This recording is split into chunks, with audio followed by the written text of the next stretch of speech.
ভাইফোঁটা দিনের একটা মজার মুহূর্ত তোমাদের সাথে শেয়ার করি, চলো। সো হ্যালো এভরিওয়ান, কেমন আছেন সবাই? আশা করছি সবাই ভালো আছেন, আর আমিও খুব ভালোই আছি। প্রথমের দিকে দেখো, খুব সুন্দরভাবেই কিন্তু ভাইফোঁটার পর্ব চলছিল।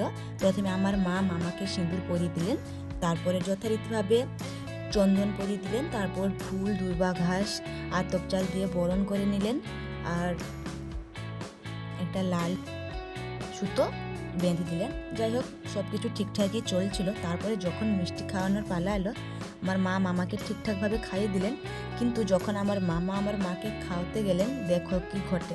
সত্যি এই টাইমটা এত হাসছিল সবাই, কি বলবো, তোমরা নিশ্চয়ই দেখতে পাচ্ছ আমার মায়ের অবস্থাটা কি হয়েছে। প্রচুর হাসাহাসি করছিল সবাই মিলে। যাই হোক, এইভাবে যেন সবাই সবসময় হাসি খুশি থাকে। ফাইনালি আমার মা নিজের হাতেই মিষ্টিটা খেয়ে নিলেন। যাই হোক, ভাইফোঁটা কেমন লাগলো তোমাদের নিশ্চয়ই জানিও। টাটা।